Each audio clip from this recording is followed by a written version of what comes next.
Assalamualaikum warahmatullahi wabarakatuh.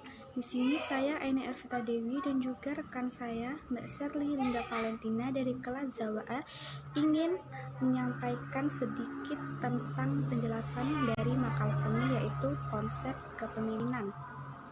Baiklah, langsung saja, yaitu saya akan menjelaskan arti dari kepemimpinan, pemimpin, dan pimpinan. Yang pertama yaitu ada kepemimpinan, yaitu menyangkut tentang cara atau proses mengarahkan orang lain agar mau berbuat seperti yang pemimpin inginkan. Yang kedua yaitu ada pemimpin, adalah orang-orang yang menjadi contoh mempengaruhi perilaku pengikutnya secara nyata melalui sejumlah perasaan-perasaan signifikan pengikutnya. Menjadi contoh berbeda dengan memberi contoh. Lalu yang ketiga yaitu ada pimpinan, adalah orang yang memimpin orang terpilih sebagai pimpinan.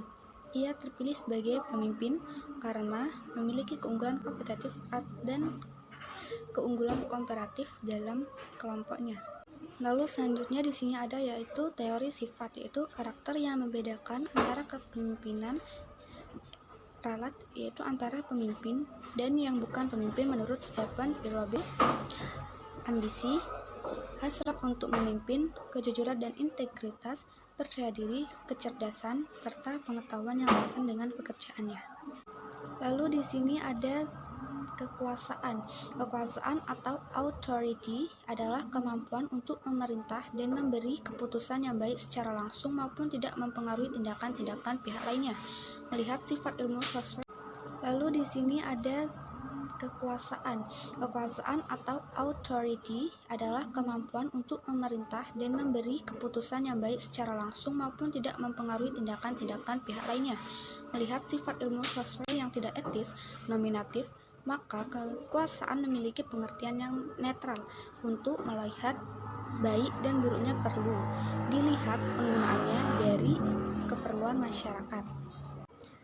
Kekuasaan mempunyai aneka macam bentuk dan bermacam-macam sumber.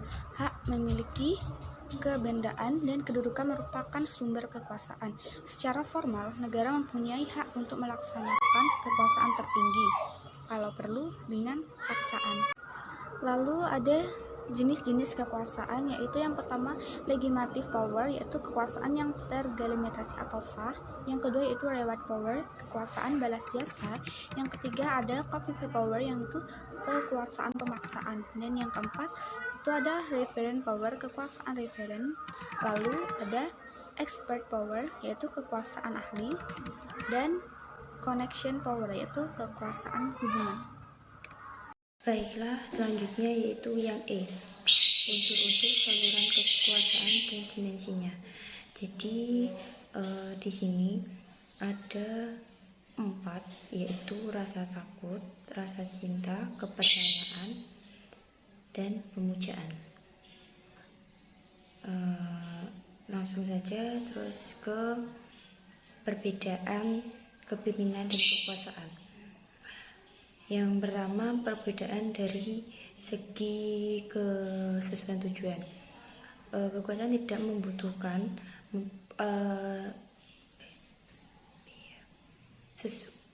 kekuasaan tidak membutuhkan kesesuaian tujuannya, hanya ketergantungan, sedangkan kepemimpinan membutuhkan kesesuaian tujuan antara pemimpin dengan orang yang dipimpinnya. Selanjutnya itu dari segi arah dan pengaruh. Kalau yang kepemimpinan itu berfokus pada pengaruh atasan atau pemimpin, sedangkan kekuasaan selain berfokus pada pengaruh terhadap bawahan, juga berfokus pada pengaruh kekuasaan dan teknik mempengaruhi orang lain. Selanjutnya yaitu cara implementasinya.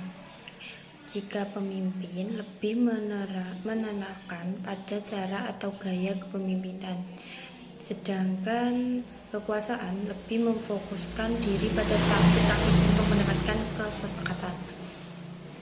Selanjutnya yaitu menurut dari segi pemilik kekuasaan, kepemimpinan lebih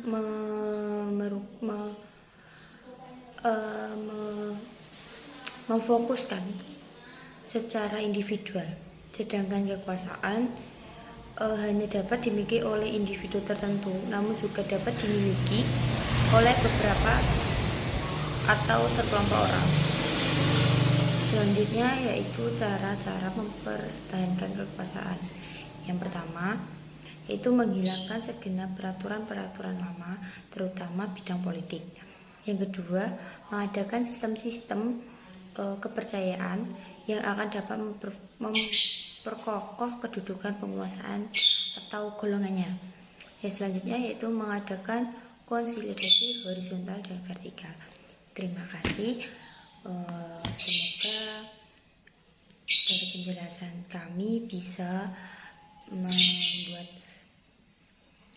teman-teman lebih paham. Jika ada salah kata atau masih kurang dalam penjelasan kami, mohon maaf sebesar-besarnya. Wassalamualaikum warahmatullahi wabarakatuh.